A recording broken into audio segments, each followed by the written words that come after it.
Thank you everyone for having me here today and listening to my story. We've been talking a lot today about how this is not just an emergency problem, but it is an emergency problem, and that's what I'll be giving you the perspective of today.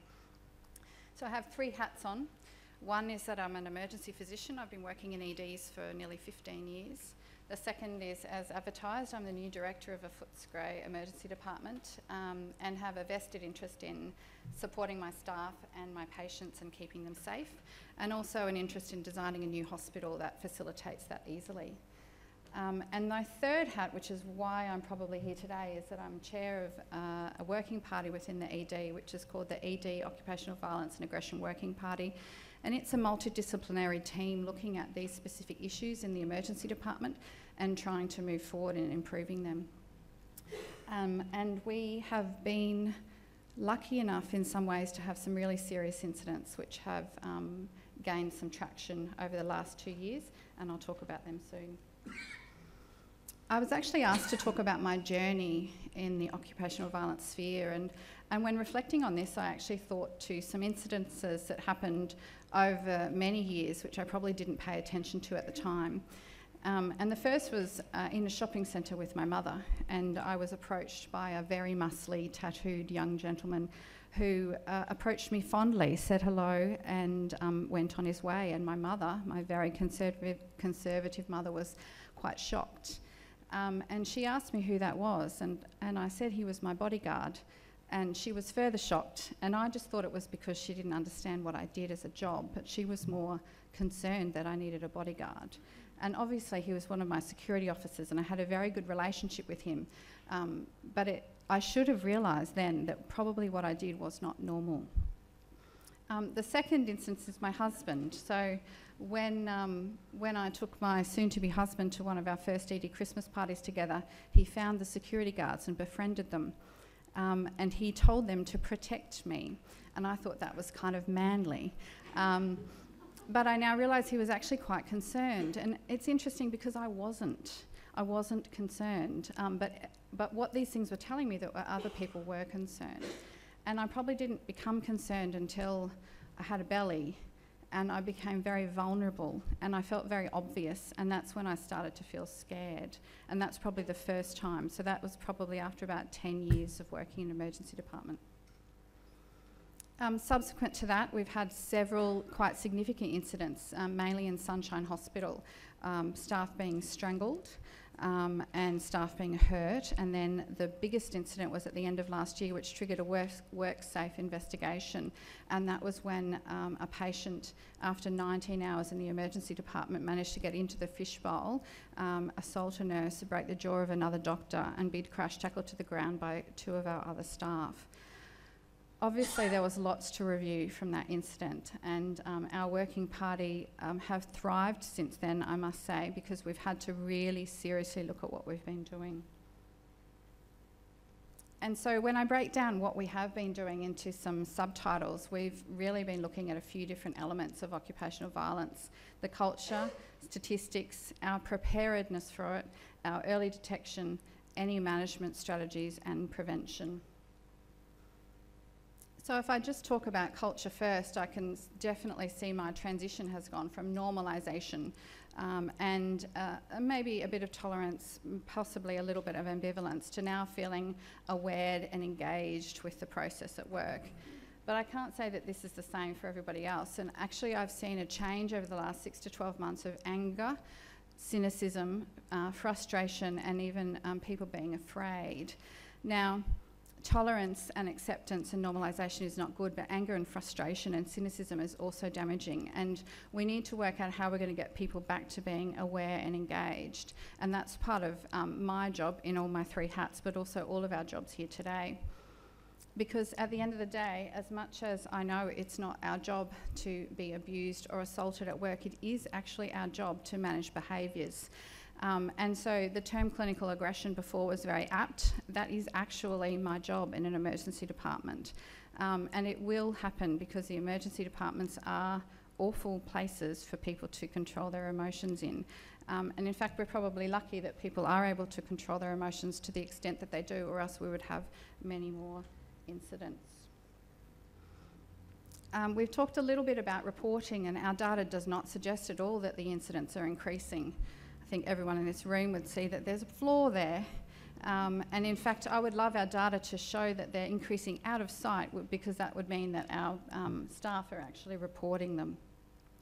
Same at Footscray, we had a drop. We had a drop over 2015 to 2016, despite the incidents that were happening. So what are some of the things that we're actually going to do about this? So we're looking at preparedness, so looking at early notification and being a little bit more aware of what's coming in the front door. So the obvious patients coming in the divvy ban are really easy. It's the other people who might have risk factors or might have previous behaviour who are a little bit hard. The incident of the 19-hour patient raised this very clearly, because in fact he had had behaviours of concern prior to arrival that either weren't handed over or were documented, and then after a few more handovers in the emergency department it was lost. And so we're trying to make sure that we capture this at the front door by adding a little behaviours of alert box where the allergies are, to try and, it's very simple, but just try and make sure that we think about this at the front door. Our alert systems are flawed. We have 3 different IT systems that do not communicate with each other. I'm sure that other people have the same problem. We've been told that we can't fix this. But what we can fix is people's awareness, and we did some surveys last year on how many people knew how to check an alert on our EDIS system, and it was atrocious. 70% of the doctors had absolutely no idea. Even the ones who did have an idea didn't actually do it very often at all. And some of that's because every time you check an alert you get 10 penicillin allergies, or the fact that the UR number's been merged, and there's no way of actually deciding whether this is a significant alert for you on this context or not. We don't have a strategy for that at the moment, but education is one of them. To be prepared, you need to know what the risks are, and we did some data audits last year about the diagnostic groups that make up our code greys, and I don't think it surprises anyone here that nearly 75% or more of code greys were related to patients who had alcohol and other drug issues or mental health problems. Now, we've grappled with this data quite significantly in our working party, because what we don't want to assume is that all mental health patients are violent people, nor that anybody who has a problem with alcohol and other drugs will display behaviours of concern. But they are risk factors, and I think we need to be very clear about that. How we adopt this into our practice isn't clear to us yet. And we're by no means labelling people with black wristbands or anything like that, but we at some stage need to look at how we try to stratify risk.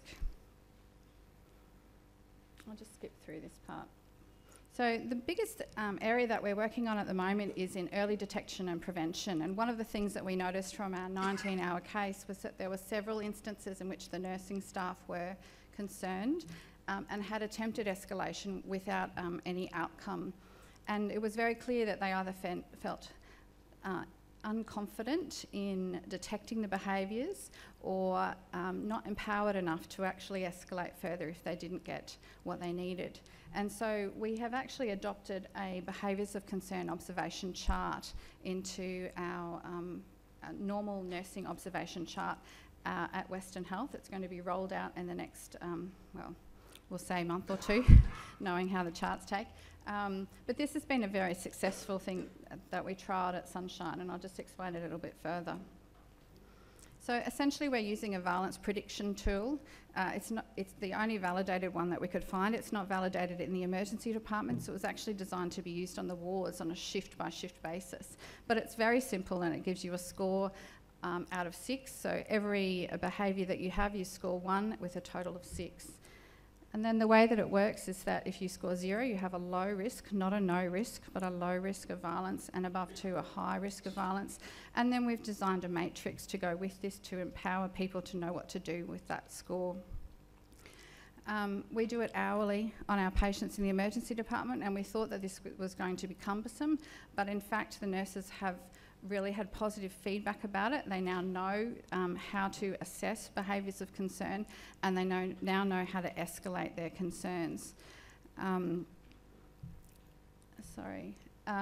It's actually even being extrapolated into code grey reporting and risk man reporting. So when a code grey is called, you can see very clearly the documentation has been that the BOC score has been 3.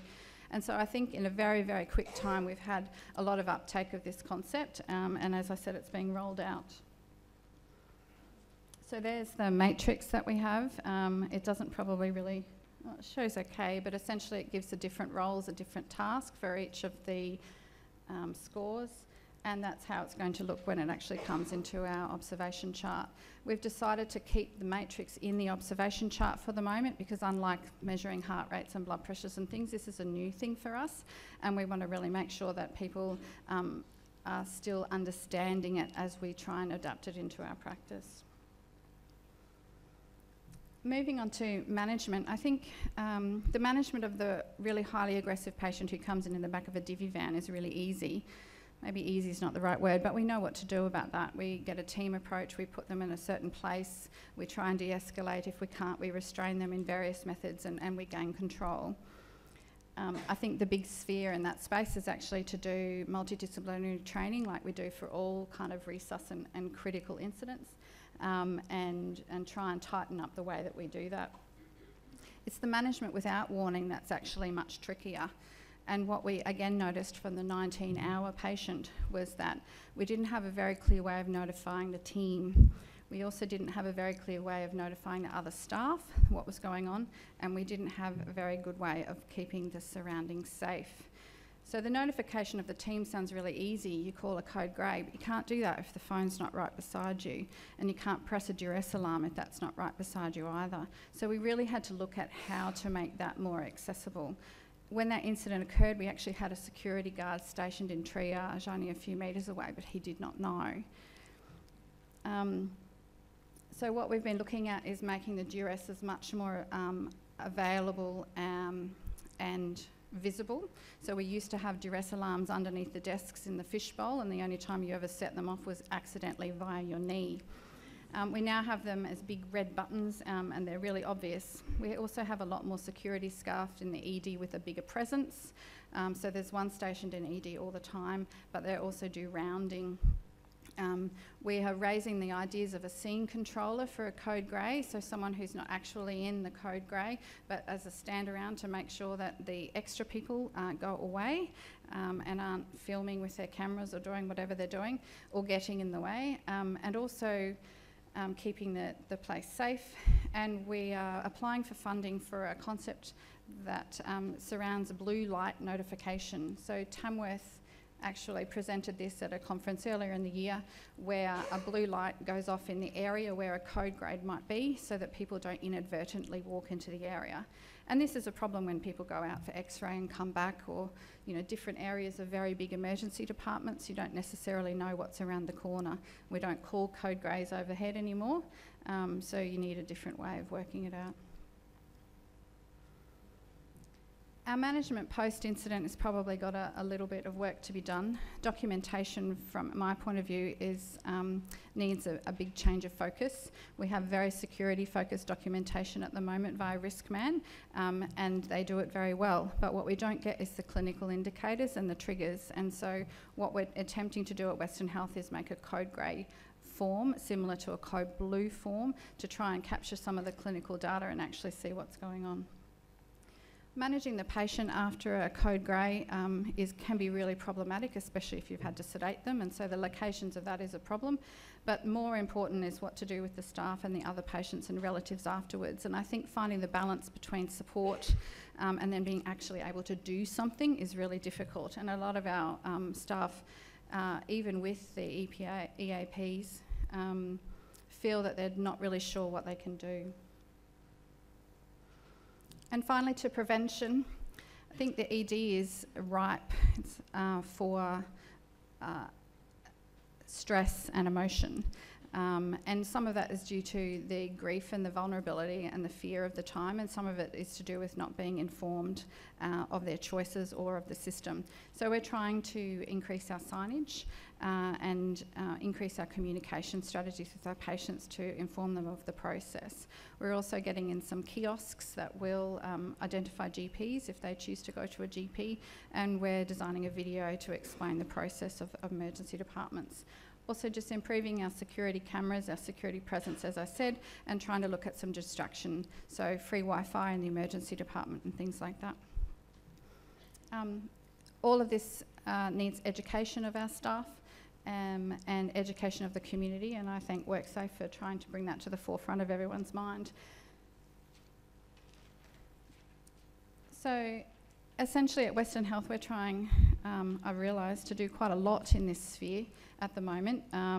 We haven't specifically addressed culture, and what I'm hoping is that with all the work that WorkSafe's been doing and all the work that we're doing in our sphere, that people will start to feel empowered and engaged, because that ultimately is my aim as an emergency physician. Acceptance is probably not the right word, but I think I need to feel responsible about the management of these patients, but not be complacent. As the director, I want everyone to be safe, but also to feel supported. But as the chair of the working party, I want people to be prepared, empowered and engaged.